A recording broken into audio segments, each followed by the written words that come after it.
I need somebody help, not just anybody help. You know I need someone help.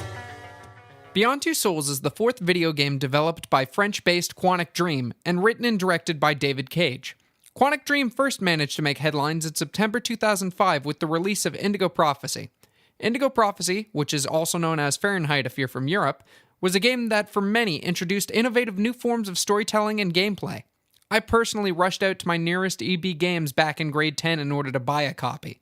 So, in short, I'm a bit of a huge fanboy. However, as much as I love games made by Quantic Dream, I have to agree with the portion of people who dislike them. That sect of people who believe that Quantic Dream essentially creates movies instead of video games. What I will say about Beyond Two Souls is that it's definitely harder to defend. I'll explain, but first, Beyond Two Souls is the story of Jodie Holmes. Ever since the day she was born, Jodie has been linked to an invisible entity known as Aiden, who is tethered to Jodie with a cord of energy. Although Aiden has no corporeal form, he has the ability of disrupting items and electronics, also possessing people and even killing them. Jodie and Aiden are basically a team who saved the world from paranormal disturbances and shadowy figures. The narrative of Beyond Two Souls is fragmented. Much like Pulp Fiction, you'll be jumping between past and present, which for the most part is well done. I would like to point out that Beyond Two Souls really shines with its choice of voice actors, including Willem Dafoe as Nathan Dawkins and Ellen Page as Jodie. Despite the performances, the writing really took me out of the immersion. I understand this is a video game, but a lot of things that happen in the story seemed really flimsy and made me scratch my head. In fact, how about I list what parts in the story I have problems with? Oh, by the way, spoilers! So when Jodie goes to Africa to assassinate the warlord who's secretly the president, why didn't she have the foresight to look him up on the internet? I get the fact that Jodie is given a debrief by Ryan and that she trusts him and all that, but you mean to tell me that the well-educated Jodie doesn't do independent homework? Also, why is Ryan debriefing her? You'd think he'd give her someone higher in the chain of command. And speaking of the CIA, if you are the CIA, why would you even lie to Jodie about her mission? In fact, why would you even use Jodie for this mission? You're the CIA. Don't you have a lot of people interested in doing wet work jobs for you? You send an entire platoon after Jodie when she goes AWOL, so why wouldn't you use them instead of the one soldier who has a moral compass and hasn't actually seen real combat?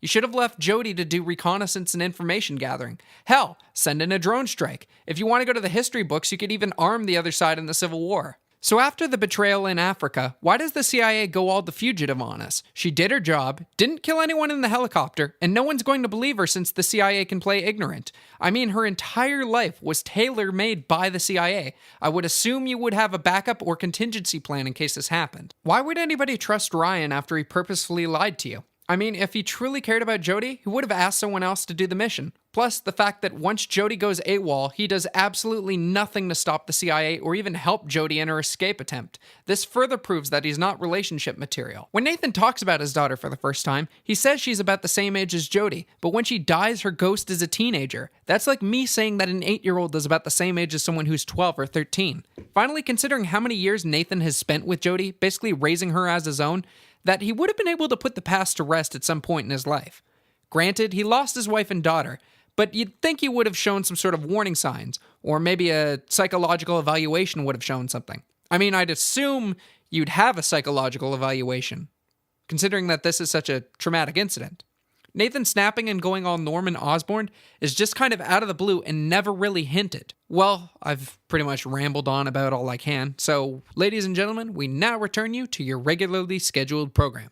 The controls of Beyond Two Souls handles much like previous Quantic Dream games. Using the left analog stick to move your character and the right analog stick to interact with the world. You can also switch between Jodie and Aiden using the triangle button.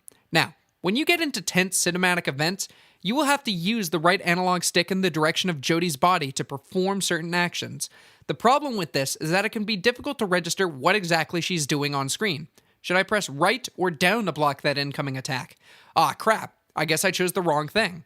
And speaking of wrong choices, there are none in Beyond Two Souls. Allow me to explain. In Heavy Rain, you controlled 4 different characters that, depending on your playthrough, can completely miss certain story elements and even get those characters killed off. In Beyond Two Souls, you have virtually no consequence for your actions. You see, Jodie can't die thanks to Aiden. None of the choices that you make really affect the story in the overall grand scheme of things, and finally, there's no sense of you in a life or death race against the clock. So yeah, no bad choices. Well, except for Ryan. He's a horrible person.